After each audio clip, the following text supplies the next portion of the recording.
दोनों हम एक ही काम करते थे, लेकिन मुझे डिस्पैच मेंशन के लिए भी फॉरवर्ड किया गया, जबकि उन्हें वीर चक्र मिला था। और उसके जब लड़ाई समाप्त हुई तो हमारी यूनिट वापस क्यारी में आई थी। तो क्यारी में हम सबसे ऊपर एक नाले में हमको गया था और नीचे 5 गढ़वाल था नदी के किनारे। इसमें से अगर कोई 5 गढ़वाल का होगा तो मैं 5 गढ़वाल में भी गया था, आता जाता रहता था। तो हम एकदम ऊंचे पर कम से कम 2 किलोमीटर ऊपर नीचे चढ़ना पड़ता था। तो उस लड़ाई के दौरान मैं 65 में रहा। जब 1971 की लड़ाई लड़ी तो मेरी यूनिट फाजिल्का में थी और फाजिल्का में मैं लैब टेक्नीशियन था। मेरे लड़ाई में कोई मतलब नहीं है, लेकिन एक हमारा सर्जन था, उसने कहा मुझे सिर्फ हवलदार कृष्ण चाहिए, बाकी आप ये न दें। मैंने कहा साहब मेरा नाम क्यों ले रहे हैं? अभी मुझे आपके सिवा किसी को नहीं चाहिए। वो हम सर्जिकल एडवांस सर्जिकल यूनिट में गए, बिल्कुल लड़ाई से 1 किलोमीटर ही पीछे गड्ढा खोदा, वहां पर हमने अपना लेआउट किया, अपना हॉस्पिटल बनाया। और लड़ाई तो सबसे, मैं कहता हूँ सबसे भयंकर फाजिल्का में हुई थी। 554 आदमी वहां पर घायल हुए थे। मुझे ड्यूटी दी गई कि जितने भी आपके सर्जिकल यूनिट में आएंगे तो आप लिखेंगे वार कैजुअल्टी और वार एक्सीडेंट, उनका अलग अलग लिखेंगे। किसको आपने एवोकेट करना है, किसको वापस बॉर्डर पे भेजना, ये मुझे ड्यूटी दी गई थी। हालांकि मैं हवलदार था, लेकिन मुझे ये सब ड्यूटी दी गई थी कि किसको आपने हॉस्पिटल भेजना है, किसको बॉर्डर पे भेजना है। तो मैं अभी ये कहता हूँ कि लड़ाई में सभी थोड़ा अपना घर का तो याद करते हैं। एक ऐसा बिहारी आया था, उसको घर की बहुत याद आई क्योंकि उसकी शादी नई नई हुई थी। वो आया, मैंने उसको जब थोड़ी सी चोट उठी तो मैंने उसको वापस बॉर्डर के लिए किया, फिर बॉर्डर। तो वो रोने लग गया, अरे भाई साहब मुझे अरे भाई तुम्हें कोई तकलीफ तो है नहीं, कैसे भेज दूं मैं? तो वो बाथरूम में गया, उसने अपने आप अपने हाथ में गोली मारी, अपने आप। लेकिन हमने सब एक छिपा दिया था कि चलो भाई कोई बात नहीं। कभी कभी घर की तरफ से बहुत मानसिक मनोवैज्ञानिक तरफ से कुछ होता है, तो चलो हमने उसको एडवोकेट कर दिया था। उसके बाद सर्जिकल यूनिट में सारे पंजाबी लोग वो कहते थे हम आरएसएस वाले हैं, आरएसएस वाले हैं, हम भी लड़ाई में अपना योगदान देना चाहते हैं, हमारा खून लो, हमारा खून लो। तो बड़ा मुश्किल, मैं लैब टेक्नीशियन था, खून में नहीं लेना था। तो हमारा सर्जन कहता है अरे भाई लेते जाओ इनका, चाहे हमें जरूरत में पड़ते सबका लेते जाओ जो कह रहा है। तो ये ऐसा दुबला पतला आया, उसका जब हमने हीमोग्लोबिन चेक किया तो 11.5। हमने कहा भाई साहब आपका तो ले नहीं सकते। उसने कहा जी मैं खून दे के ही जाऊंगा यहाँ, मैं लड़ाई में अपना खून जरूर दूंगा और जिस सैनिक को जरूरत होगी आप उसको दे देना। मैंने जैसे उसे लिटाया, थोड़ा सा खून लिया, श्रीमान उसके साथ और उल्टा उसी को हमको 3 बोतल चढ़ा दिया, उल्टा उसी को 3 बोतल देने का। तो कभी कभी ऐसे घटनाएं मेरे को बड़ी याद आती है। उसके बाद मेरा वहां से भी फिर डिस्पैचिंग मेंशन के लिए नाम लिखा गया था, लेकिन हमारे सर्जन को वहां वीर चक्र मिला और हमारा कहीं नाम ही नहीं। तो अभी तक मेरे वो रखे हुए हैं कि जो मेरा रिकमेंडेशन हुआ था। उसके बाद मैं जब घर रिटायर आया तो मैं बलभद्रपुर में 5 साल तक एज ए स्टाफ ऑफिसर की नौकरी की। मैं जब फिर ये आंदोलन हुआ तो आंदोलन के दौरान मैं वहां छोड़ गया और पूर्व सैनिकों का मैं महामंत्री था, सबसे पहले महामंत्री मैं था यहाँ। तो उस टाइम बड़ा संघर्ष चलता रहा, बड़ा रहा। मेरे नाक में भी एक पत्थर मारा था किसी ने। अगर किसी ने माया पत्रिका देखी होगी तो माया पत्रिका में मेरा ही फोटो आ रहा है उस मंच से भाषण देते हुए। अब मेरे साथ बलूनी जी थे और ये रावत था, तीनों को पत्थर लगे थे। तो हम लोग, मैंने किसी को नहीं बताया पत्थर लग गया मुझे। मैंने कहा सब बोलेंगे अच्छा हुआ तो आंदोलन वाला, अच्छा हुआ तो इसलिए इस धर्म के बारे में नहीं लगे। और सब लोगों ने उस समय नारा क्या था, गोदा ढुंगारा खाएंगे, उत्तराखंड आएंगे, गोदा ढुंगारा खाएंगे। लेकिन मैंने अपने एक भी नाम नहीं लिखाया कि मैं आंदोलनकारी था या मुझे भी कोई प्राइज। मैंने कहा नहीं, उस टाइम हमने एक कसम खाया था कि गोदा ढुंगारा खाएंगे, उत्तराखंड लाएंगे। तो हमने कहा फिर तो नहीं लिखाया मैंने ना। हालांकि माया पत्रिका में जो पद्मेश बूढ़ाकोटी है और एक बहुगुणा है, ये के पास अभी वो है, उनको मैंने कहा यार पत्रिका मुझे दो, उन्होंने दोनों ने मुझे नहीं दिया, पद्मेश बूढ़ाकोटी और बहुगुणा ने। उनके पास ये पत्रिका अभी तक मौजूद है। तो इन्हीं के साथ मैं ज़्यादा नहीं कहना चाहता हूँ।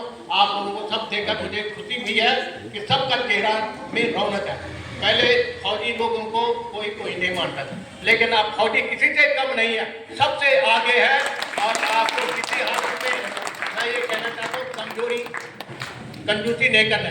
मैं सबसे यहाँ पर बूढ़ा हूँ, अभी मेरे साहब के जो कह रहे मैं 85, मैं 86 का हूँ, 86 का हूँ। मेरा जन्म 39 का, 20/8/39 का, और 30 साल नौकरी की, उस टाइम 2 साल का होने था, लेकिन आरटी से मुझे 2 साल के सुबेदार मेजर बना गया, आरटी के रैंक से। इसलिए कि मैं अपने एएमसी में एक कसम खा के कह रहा हूँ कि अपने एएमसी में मैं न्यूक्लियर मेडिसिन टेस्ट करता था कि जिसको कैंसर होगा उसके बारे में मैं था, तो अकेला मुझे ये कहा गया कि आप 6 को ट्रेन करेंगे फिर आपको रिटायर करेंगे।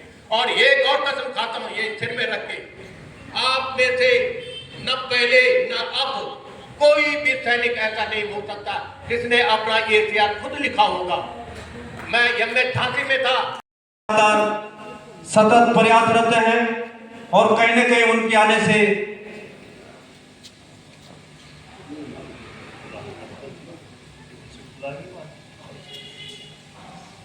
तो मैं चाहूंगा कि अभी हमारे बीच में जिनको कि हमने माल्यार्पण से उनको सम्मानित करना है, कहीं न कहीं उनके द्वारा भी हमें और पूर्व सैनिक संघर्ष समिति को मान और सम्मान मिलता है। मैं सबसे पहले स्वागत अभिनंदन माल्यार्पण के लिए आमंत्रित करता हूं भारत सिंह नेगी साहब को कि उनका माल्यार्पण से अभिनंदन स्वागत करेंगे। हमारे सम्मानित उपाध्यक्ष देवेंद्र रावत साहब और मेहरबान सिंह साहब, आप भारत सिंह नेगी साहब, आप जानते हैं कि इन्होंने ग्लेशियर में अपने प्राणों की परवाह न करते हुए भारत माँ की रक्षा के लिए लगातार प्रयास करते हुए अपने अंगों को, आप देख रहे होंगे कैसे कैसी स्थिति में रहे हैं और कैसे उन्होंने ड्यूटी की होगी। आप लोग कहीं न कहीं किसी न किसी रूप में आप लोग ग्लेशियर में रहे होंगे, तो ऐसे वीर को सम्मानित करते हम अपने आप को गौरवान्वित महसूस करते हैं। हमारे बीच में नंदन सिंह रावत साहब भी यहाँ पर उपस्थित हैं। मैं माल्यार्पण के लिए आमंत्रित करता हूँ गोपाल सिंह साहब और ठाकुर सिंह साहब, आप कृपया ऐसे वीरों को सम्मान करेंगे। करें आप आ जाओ, गोपाल साहब आइए। आप ग्लेशियर में रहे हैं और ग्लेशियर के दौरान इनको जो है डिसेबिलिटी हुई है, तो आप उनसे थोड़ा घुटनों में भी दिक्कत है, चला नहीं जाता उनसे, तो ऐसे वीरों को भी सम्मान करते हुए पूर्व सैनिक संघर्ष समिति अपने आप को गौरवान्वित महसूस करती है। अभी दूसरे हमारे सम्मानित जिनको हम माल्यार्पण से स्वागत अभिनंदन करते हैं, ऑनरी कैप्टन डबल सिंह साहब जो आप 16 गढ़वाल राइफल से हैं। अब हमारे बीच में भंडारी साहब और गोस्वामी साहब से निवेदन करूंगा कि उनका माल्यार्पण से स्वागत अभिनंदन करेंगे। बहुत गर्व की बात है कि आप सुबेदार मेजर साहब ऑनरी कैप्टन साहब को देख रहे होंगे, उन्होंने कहीं न कहीं इस देश के लिए अपने अंग का जो बलिदान किया है, कहीं न कहीं वो हमारे गढ़वाल रेजिमेंट के लिए गर्व की बात है। आपने सुना होगा ये गीत आजकल बड़े चर्चा में है, आओ वो गढ़वाली भयो चल जोला साथमा, गढ़ रफे को झंडा डालो हमारे हाथ में। तो ऐसे वीर जवानों के ऊपर ही हमारे ये बात चलती रहती है, गीत आता रहता है। अब दूसरे जिनको हम माल्यार्पण से सम्मानित कर रहे हैं, उमेश सिंह साहब नागर रेजिमेंट से। आप उमेश सिंह साहब नागर रेजिमेंट से हैं। हमारे कुगरेती साहब और रतन सिंह साहब, आप उनका माल्यार्पण से सम्मानित करेंगे। आप नागर रेजिमेंट के हैं और आपने लगातार पूर्व सैनिक संघर्ष समिति में आकर हमारा मान और सम्मान बढ़ाया है।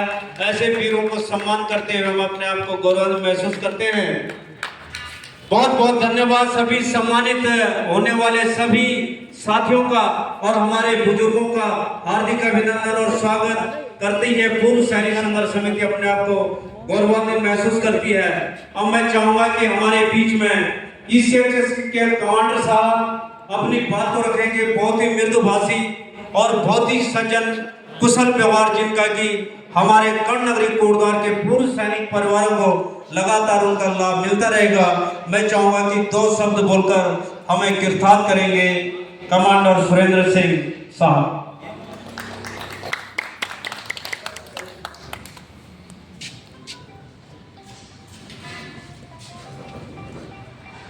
सम्मानीय अध्यक्ष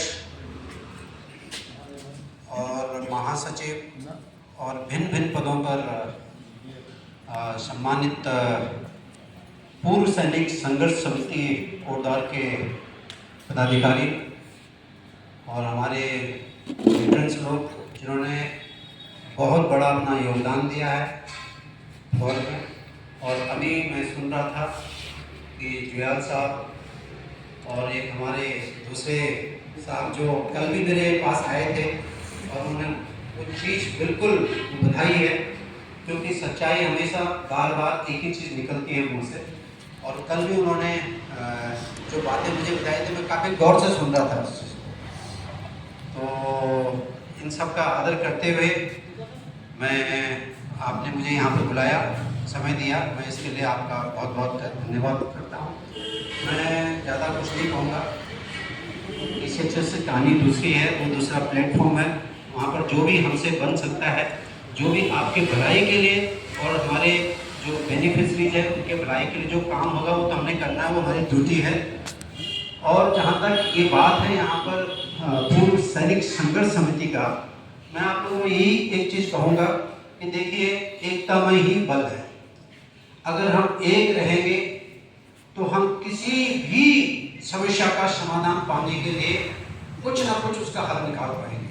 मुझे बहुत खुशी है कि यहाँ पर आप लोग एक समिति के रूप में, एक संगठन के रूप में इकट्ठे हुए हैं। और यहाँ पर अपने जो महेंद्र पाल सिंह साहब हैं, ये हमारे अध्यक्ष साहब, मैंने इनकी एनर्जी लेवल का जो देखा है, मैं इनका मतलब इनका फैन हूँ मैं। और अगर मेरे से कुछ होगा, मैंने इनको बताया है, जो भी मेरे से होगा मैं उसमें सहयोग करने के लिए हमेशा तैयार रहता हूँ और रहूँगा भी। पर जो भी मुद्दे ये उठा रहे हैं, जो भी इन्होंने मतलब आगे उठ के लोगों की मतलब एक इनिशिएटिव लेना, आज के समय में जहाँ पर लोग इधर उधर से मतलब भटके हुए हैं, जिनको बहुत सी चीज़ों का ज्ञान नहीं है, कोई भी इनके पास आता है या आप लोगों के माध्यम से आपके पास आता है, तो एक क्या है, जब हम संगठन में बैठते हैं तो विचारों का आदान प्रदान होता है, बहुत सी चीज़ें हम एक दूसरे से सीखते हैं। तो ये चीज़ें हम किसी भी अंडर प्रिविलेज, जिन लोगों तक कोई सूचनाएं नहीं गई हैं, या हमारे कई लोग ऐसे हैं जिनको कई चीज़ों का पता नहीं है, जैसे एक साहब ने बताया था अभी कि उन्होंने 25 से 26 लाख रुपए तक का उनको एरियर्स दिलाया था। ऐसे समाज में हमारे पास बहुत से लोग हैं जिनकी हम अभी भी मदद कर सकते हैं, और ये तभी पॉसिबल है जब हमारा एक संगठन रहेगा। तो मेरा ये है कि संघर्ष समिति आपको सम्मानित करना चाहती है कि आप हमारे कर्ण नगरी कोटद्वार से और पूर्व सैनिकों के लिए आप सतत प्रयासरत हैं, कार्य करते हैं। तो पूरे सैनिक संघर्ष समिति आपको सम्मानित करते हुए अपने आप को गौरवान्वित महसूस करती है। और मैं चाहूंगा कि सम्मानित हमारे अध्यक्ष जी और मोहन सिंह साहब और सभी हम सम्मान कर रही है, तो बहुत गर्व की बात होती है किसी एक साथी का सम्मान का पूरी संघर्ष समिति की ओर से उनको सम्मानित किया जा रहा है। गीत है, क्योंकि आपको पता है कि हम लोग बच्चों को शिक्षा तो दे रहे हैं। जो बच्चा कॉन्वेंट स्कूल में पढ़ता है वो अपने बगल के बच्चों से नहीं मिलता, क्योंकि उसको शिक्षा तो मिल रही पर संस्कार नहीं मिल रहे हैं। तो इसी पर आधारित एक गीत है कि शिक्षा ही नहीं संस्कार भी चाहिए, नशा मुक्त हमें उत्तराखंड चाहिए। तो ये गीत की रचना मैंने की है। मैं तो आपके सम्मुख अगर आपकी इजाजत हो तो मैं कहूँ बहुत बहुत धन्यवाद।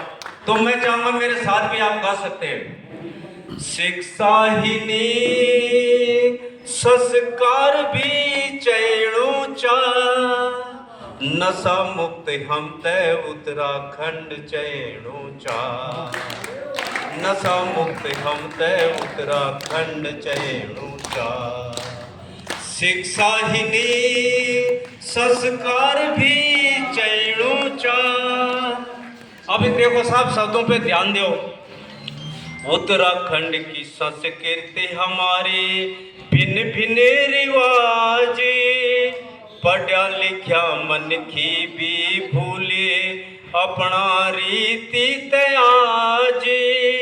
नशा बुरी आदत भयो नशा नीचेणु चा, नशा मुक्त हम तय उत्तराखंड चैणु चा। शिक्षा ही नी संस्कार भी चैणु चा। अब देखो अपने पहाड़ की बात आती है। पहाड़ को ठंडो पानी कन मीठी जबानी, दया धर्म सेवा भाव रीत चे पुराणी। पहली जन हम तय उतरा, पहली जन हम तय उतरा खंड चैणु चा, नशा मुक्त हम तय उत्तराखंड चैणु चा। शिक्षा ही नी संस्कार भी चैणु चा। अभी देखो हम लोग शिक्षा तो कर रहे हैं और शिक्षा के साथ हमारे पास रोजगार भी विहीन हो गए हम लोग। तो क्या कहते हैं, खेती बाड़ी चौपट होएगे नशा होएगे भारी, खेती बाड़ी चौपट होएगे नशा होएगे भारी। पढ़े लिखे की वे बाबू के आस च भारी, पढ़े लिखे की वे बाबू के आस च भारी। वे बबूक सपनों के, वे बबूक सपनों के उत्तराखंड चैणु चा, नशा मुक्त हम तय उत्तराखंड चैणु चा। शिक्षा ही नी संस्कार भी चैणु चा। दीदी भूली भय बहनों तुम ध्यान द्यावा। अभी देखो हम लोग बच्चों को तो कहाँ कहाँ पढ़ाते हैं, पर हम लोग उनके ऊपर ध्यान नहीं देते। क्योंकि बच्चे को तो मैं इंजीनियर डॉक्टर बनाना चाहता हूँ, पर माता जी दे रही भाभी जी घर पर हैं, तो हमारा बच्चा क्या डॉक्टर बनेगा? तो ये बहुत ही सोचने का विषय है। मैं आपके सम्मुख एक बात रखना चाहता हूँ। MKBN कॉलेज कोटद्वार के मयंक कोठारी जी हैं, जो कि कोटद्वार के अंदर एक नाम है, बहुत पढ़ा लिखा बच्चा है, बहुत सुंदर है। तो वो कहते हैं, उनके पिताजी कहते हैं कि जब ये हाई स्कूल में था तो हमारे घर में टीवी नहीं थी, पर उस टाइम क्या था कि जब स्कूल में जो बच्चे जाते थे तो समाचार लिखते थे। तो हाई स्कूल के बाद बोला हमने घर में टीवी देखा। तो टीवी का असर इतना होता है, उसका विशेष ध्यान दें आप। दीदी भूली भय बहनों तुम ध्यान द्यावा, शिक्षा को घरे घर माँ अलग जगावा। घरे घरे माइन संस्कार चैणु चा, नशा मुक्त हम तय उत्तराखंड चैणु चा। शिक्षा ही नी संस्कार भी चैणु चा। धन्यवाद, आपने बड़े गौर से। वीर सैनिकों मेरा सत सत नमन। नमन है वीर सैनिकों को जो अपने प्राण और परिवार की परवाह किए बिना सीमाओं पर डटे हुए हैं। उन वीरों की मैं एक गीत गाना चाहूंगा देशभक्ति का, जिसमें भारत के प्राचीन गौरव से लेकर वर्तमान तक एक छोटी सी झलक होगी। आप लोग मेरा साथ दीजिएगा, कमी बेसी आप लोगों ने म्यूजिक से पूरी करनी है आपके साथ से। वंदे वंदे मातरम वंदे, वंदे वंदे मातरम वंदे, वंदे वंदे मातरम वंदे, वंदे वंदे मातरम वंदे। हे भारत के राम जगो मैं तुम्हें जगाने आया हूँ, 100 धर्मों का धर्म एक बलिदान बताने आया हूँ, 100 धर्मों का धर्म एक बलिदान बताने आया हूँ। सुनो हिमालय कैद हुआ है दुश्मन की जंजीरों से, आज बता दो कितना पानी है भारत के वीरों में। खड़ी शत्रु की फौज द्वार पर आज तुम्हें ललकार रही, खड़ी शत्रु की फौज द्वार पर आज तुम्हें ललकार रही, खड़ी शत्रु की फौज द्वार पर आज तुम्हें तुम्हें ललकार रही, खड़ी सत्य की फौज द्वार पर आज तुम्हें ललकार रही। सोए सिंह जगो भारत के माता तुम्हें पुकार रही, सोए सिंह जगो भारत के माता तुम्हें पुकार रही। क्या कहते हो मेरे भारत से चीनी टकराएगा, क्या कहते हो मेरे भारत से चीनी टकराएगा। चीनी को तो हम पानी में घोल घोल पी जाएंगे, चीनी को तो हम पानी में घोल घोल पी जाएंगे। वो बरबट्टा हुआ शुद्ध था, हमने उसको शुद्ध दिया, हमने उसको बुद्ध दिया और उसने हमको योग दिया, हमने उसको बुद्ध दिया और उसने हमको बुद्ध दिया। आज बना है कफन शीश पर, आज बना है कफन शीश पर, जिसको आना आ जाए, जिसको आना आ जाए। चाओ म्याओ चीनी जिनपिंग जिसमें दम हो टकराए, चाओ म्याओ चीनी जिनपिंग जिसमें दम है टकराए। रण की ढेरी बज रही है, उठो मोह निद्रा त्यागो, पहला शीश चढ़ाने वाले माँ के वीर पुत्र जागो, पहला शीश जगाने वाले माँ के वीर पुत्र जागो। बलिदानों के रक्त बीज पर तूफान का सिंह के, हमने उसको पुत्र दिया और उसने हमको चित्र दिया। थप्पड़ वाली काली जाके जाके दुर्गा परबंडा, रक्त बीज का रक्त चाटने वाली जागे चंडंडा, रक्त बीज का रक्त चाटने वाली जागे चारमुंडा। नरमुंडों की माला वाली जगह कपाली कैलासी, नरमुंडों की माला वाली जगह कपाली कैलासी। रण की चंडी घर घर नाचे, मौत कहे प्यासी प्यासी, मौत कहे प्यासी प्यासी। रावण का वध स्वयं करूंगा, रावण का वध स्वयं करूंगा, कहने वाला राम जगे, रावण का वध स्वयं करूंगा, कहने वाला राम जगे। कौरव शेष न एक बचेगा, कहने वाला शाम जगे, कहने वाला शाम जगे। धन्यवाद खेतवाल साहब। और सम्मानित मंच, यहाँ पर उपस्थित सभी पूर्व सैनिक वृंद, मेरी मातृशक्ति, और इस कार्यक्रम के माध्यम से जिनको हमने आज सम्मानित किया, इस धरा के सपूत 1971 के लाल, उनको प्रणाम करता हूँ। और उस माता को इस मंच के माध्यम से प्रणाम करता हूँ जिनके तपोबल के माध्यम से उनके पुत्र ने इस देश के लिए महान बलिदान दिया। मैं शहीद मंदिर को भी यहाँ पे नमन करता हूँ।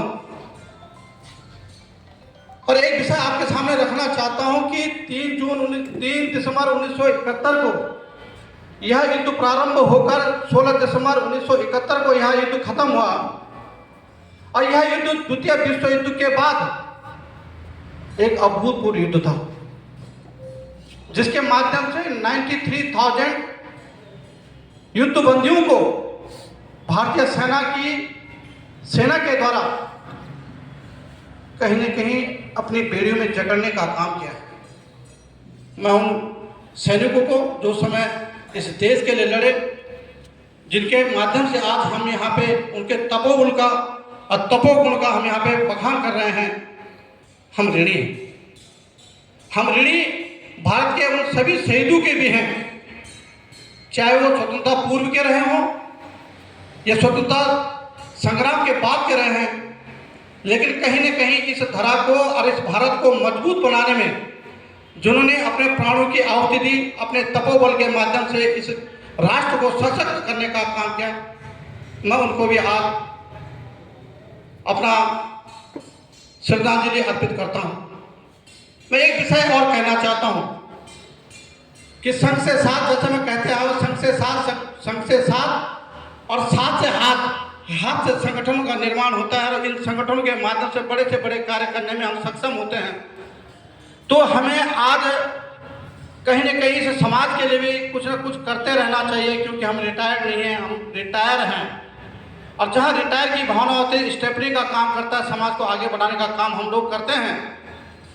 और जब एक पूर्व सैनिक किसी कार्य को करने के लिए, एक संगठन उस कार्य को करने के लिए समर्पित होता है, तो कहीं न कहीं समाज उसको आगे देखने के लिए, समाज, क्योंकि एक सैनिक को पारदर्शिता, अनुशासन और उसके तपोबल को जानते हुए आगे बढ़ने के लिए वो कहता है, तो कहीं ना कहीं हम कह सकते हैं कि आपके तपोबल के माध्यम से इस कोटद्वार के सृजन के लिए भी हमें आगे आना चाहिए। मैं आभार प्रकट करना चाहता हूँ आज मोहन सिंह साहब का भी कि वो भी यहाँ पे पहुँचे हैं, और कहीं ना कहीं इस संगठन को मजबूत करने में आप लोगों का भी सहयोग है, क्योंकि हमें संख्या बल चाहिए और संख्या बल तब मिलता है जब आप पारदर्शी तरीके से अपने संगठन को आगे बढ़ाने का काम करते हैं। और हमारे पास, मैं आपको विश्वास दिलाना चाहता हूं कि हमारे पास एक से एक गुणी उस संगठन के साथ हैं, जिस संगठन का नाम पूर्व सैनिक संघर्ष समिति है। अभूतपूर्व काम इस संगठन के द्वारा किए गए। मैं आज आपको एक विषय और दिन बताना चाहता हूं कि आज से 4 दिन पहले एक महिला को 35 लाख रुपए इस पूर्व सैनिक संघर्ष समिति के माध्यम से उसको प्राप्त हुए हैं। और उनकी जो वीर माता है, उन्होंने यहाँ पे आना था, हमने उनको भी सम्मानित करना था, लेकिन वो नहीं आ पाई। 2009 से उनको पेंशन नहीं मिल रही थी और वो लगातार चक्करें काटकर तहसील, कभी पौड़ी, कभी जिला सैनिक बोर्ड, और लगातार जब वो प्रयत्न करते थे तो थकी हारी वो पूर्व सैनिक संघर्ष समिति के पास आई। और जैसे कि आप जानते हो कि सरकारी तंत्र का काम केवल उनको डॉक्यूमेंटेशन से मतलब होता है, डॉक्यूमेंट कहाँ से लाए हो उसका कोई मतलब नहीं रहता। उनको ये मतलब नहीं रहता कि इस डॉक्यूमेंट के माध्यम से इस वीर नारी या इस पूर्व सैनिक या इस भाई ने कहाँ के चक्कर काटने हैं, उनको उससे लेना देना नहीं। इसीलिए हम सुबह 8 बजे से लेकर शाम के 5 बजे तक आपके तहसील परिषद, आपके हॉस्पिटल, आपके अन्य कार्यालयों में हमेशा गतिमान रूप से हम यहाँ पे रहते हैं। और इसकी परिणति के लोगों को जोड़ने का काम हमने अच्छी तरह से किया है। और मैं भगवान बद्रीनाथ लाल से प्रार्थना करता हूँ कि यह संगठन फलीभूत हो, क्योंकि इस संगठन के माध्यम से हमारी पहचान और हमारा नाम हुआ है।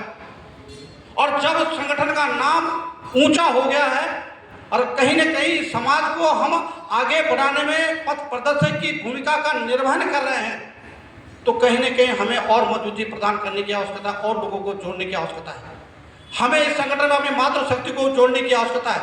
हमें इस संगठन में अपने युवाओं का, जो हमारे पूर्व सैनिकों के बच्चे हैं, उनके लिए कुछ न कुछ गतिविधियों को आगे बढ़ाने के कार्य करने चाहिए। ये मेरी एक सोच है। और मैं चाहता हूं कि इस दिन में जो एक पुण्य दिन भी है इस देश के लिए, क्योंकि इस देश ने अपने बलबूते संसाधन न होते हुए भी 1971 के युद्ध को इस प्रकार लड़ा कि आज विश्व 1971 के युद्ध की वीर गाथाओं को पढ़ता है और हमको नमन करता है। मैं ज़्यादा न कहता हूँ, यहाँ पे जलपान की व्यवस्था है। पुनः मैं अपने इस मंच के माध्यम से अपनी मातृशक्ति को, अपने पूर्व सैनिक जिन्होंने हमें मार्गदर्शन आज दिया है, कितने ओजस्वी शब्दों के माध्यम से उन्होंने हम एक एक बात को रखने का यहाँ पे प्रयास किया है। मैं जुयाल साहब का, मैं बिस साहब का और अपनी मातृशक्ति का दिल से आभार प्रकट करना चाहता हूँ कि आपका सानिध्य, आपका प्यार और आपका आशीर्वाद इस संगठन में बना रहे, जिसके माध्यम से हम आगे बढ़ने का काम करें। धन्यवाद। जय हिंद, जय भारत, जय उत्तराखंड। भारत माता की, भारत माता की, भारत माता की, भारत माता की। धन्यवाद।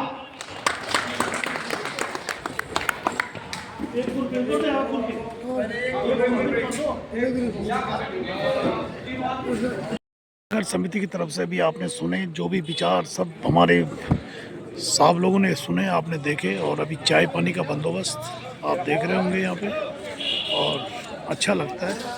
आज 1971 का विजय दिवस, और देखो आप, बहुत सुंदर। नमस्कार।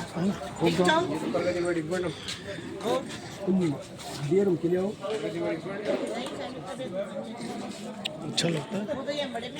इसमें बहुत लोग ऐसे हैं जो 1971 की लड़ाई में रहे हैं।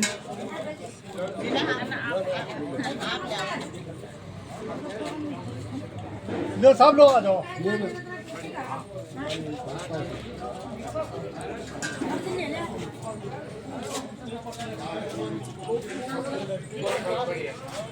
आपका नए दिन से स्वागत। मैं आपके लिए चाय ले आऊँगा। जा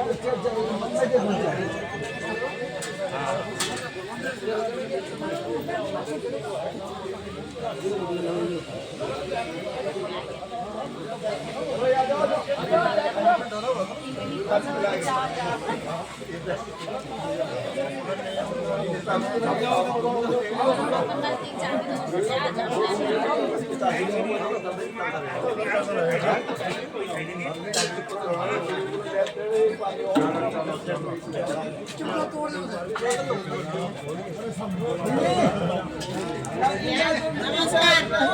ठीक ठाक और ठीक ठाक रहिए ना। अरे आप लो यार मैंने भी चलने भी समझने घी पीते हो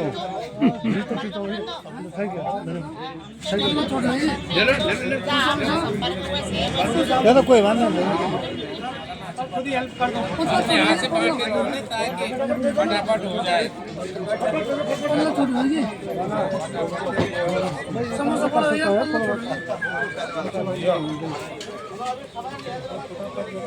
चाय उठाते रहो, चाय उठाते रहो, सामान एक उठाते रहो।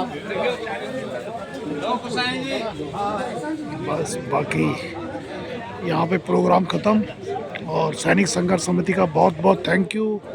और जो आज 1971 का विजय दिवस मनाया। बाकी जो भी मेरे ब्लॉग को देख रहा है प्लीज़ शेयर लाइक और कमेंट्स के माध्यम से ज़रूर बताएं। Okay thank you.